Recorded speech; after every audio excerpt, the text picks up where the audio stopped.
भी बताएं. Give the similarities and differences between viscosity and solid friction.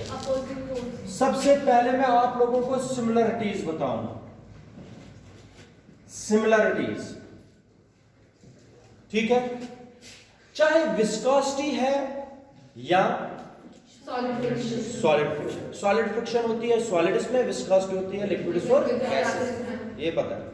मगर both viscosity and solid friction, both viscosity and it is an opposing force. It is an opposing force.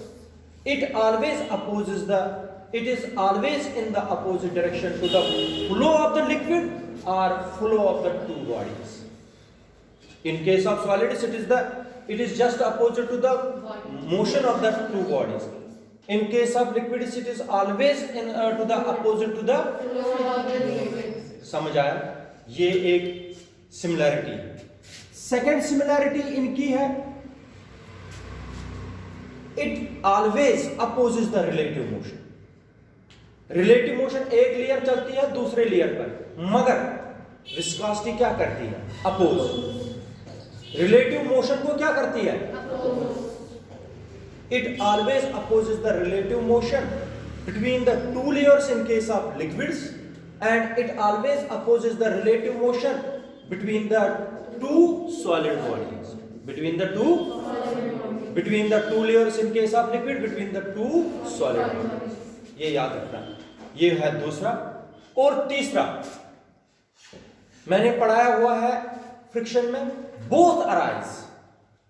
खुशी, both arise due to intermolecular forces of attraction. Both arises, ये layer और ये layer मैंने वो पढ़ाया है, इनके बीच में क्या होता है? Molecular force of. इसलिए ये कोशिश करते हैं इसको रोकने की. एक लेयर दूसरे लेयर को क्या करते हैं? कोशिश. इसलिए इनके बीच में मॉलिक्यूलर फोर्स ऑफ अट्रैक्शन मैंने ये पढ़ाया है. जैसे हमने लगाया था यहां पर एक इरेगुलरिटी दिखाई थी इस तरीके से, फिर इसके ऊपर दिखाया था एक और, इनको बोलते हैं इंटरमॉलिक्यूलर फोर्सेस. तो दोनों अराइज होती है, दोनों का काज क्या है? Intermolecular forces of attraction between the two layers of the liquid and between the two surfaces of the solid body. याद रखा? तीनों आप लोगों को तीनों सिमिलरिटीज जरा मुझे बता दीजिए. What are the three similarities in case of viscosity? First, it always behaves like opposing force. It opposes relative motion.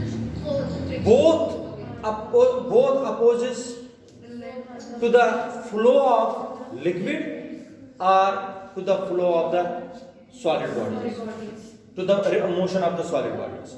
Second, both opposes the relative motion of the two bodies, yeah, two layers. Third, both arise due to the molecular between the two layers or between the two solid.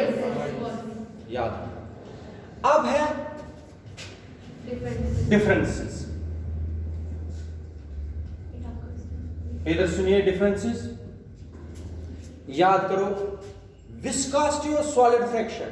Solid friction जब आप लोगों को मैंने ये पढ़ाया था, यहां पर हमने एक ब्रिक रखी थी टेबल पर. अगर ब्रिक रखी, इसका वेट होता है नीचे की तरफ और नॉर्मल रिएक्शन होती थी, अपोजिंग फोर्स होता था इस तरीके से, जिसको बोलते थे वहां फोर्स ऑफ फ्रिक्शन.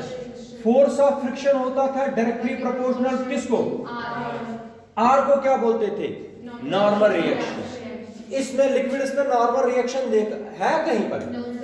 इसलिए पहला ये पॉइंट बनेगा, अभी मैं समझाऊंगा.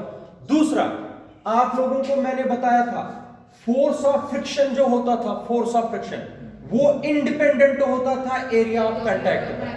एरिया ऑफ कांटेक्ट पर डिपेंड नहीं करता था.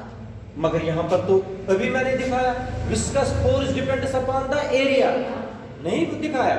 इसमें एरिया ऑफ कांटेक्ट पर डिपेंड नहीं करता था. दो डिफरेंसेस आ गई आपके पास, जरा बता दीजिए. शाबाश. पहला क्या है? Force of in solid friction. In solid friction, force of friction is directly proportional to the normal rate. It depends upon the normal rate.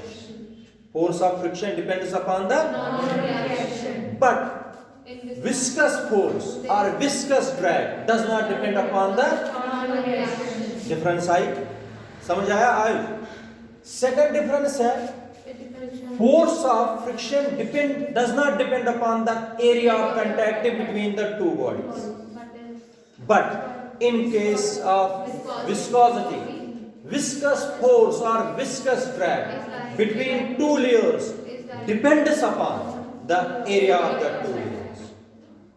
दो डिफरेंसेस आ गए आपके पास.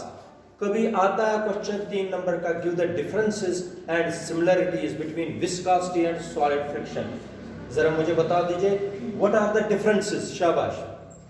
In solid friction, force of friction is In solid friction, force of friction is depends upon the, but in case of liquids, viscosity does not depend upon the.